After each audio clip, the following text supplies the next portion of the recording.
সবাইকে স্বাগত জানাই দ্বিতীয় দিনের ট্যুরিজম মেলাতে।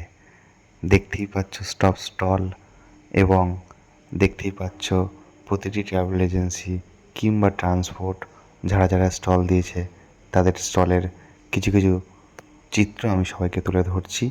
আপনারা দেখুন, ডান দিকে যেটা দেখাচ্ছি এটা হলো চণ্ডীগড়, উত্তরাখণ্ড। এটা নিয়ে এরা একটা বড় স্টল নিয়েছে। খুব দারুণ বিহেভিয়ার, কথা বললাম, খুব ভালো লাগলো।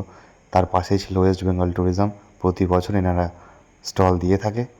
তারপরে ছিল এনজয় ট্রাভেলস থেকে শুরু করে আমাদের ছোট বড় সব এজেন্সিরাই প্রায় এখানে স্টল দিয়েছে। তারপরে একটু ব্রেক টাইমে চা খেয়ে নিলাম এবং সবার প্রিয় এটা কি নিশ্চয়ই সবাই চেনো, ইডেন গার্ডেন্স। তারপরে একটা জিনিস তোমাদের দেখাই, এটা হলো ওয়াটার কুপন, মানে ও কুপন দিচ্ছিল প্রতিদিন একটা করে কুপন দিচ্ছিল, লাঞ্চ কুপন, ওয়াটার কুপন এবং টি কুপন।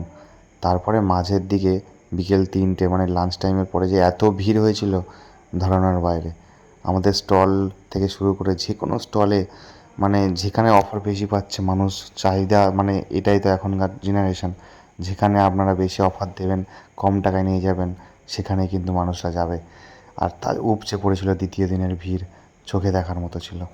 তো আমি স্টলটা ছেড়ে একটু বাইরের দিকে এসেছিলাম, দেখছিলাম যে কোথায় কতটা ভিড় হয়েছে। তো যা দেখলাম মনে হলো না, সত্যি ভিড় হয়েছে।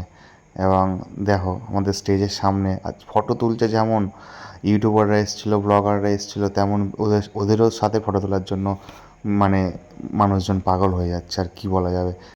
তৃতীয় দিনের মেলার ক্লিপ কিন্তু খুব তাড়াতাড়ি, লাইক সাবস্ক্রাইব।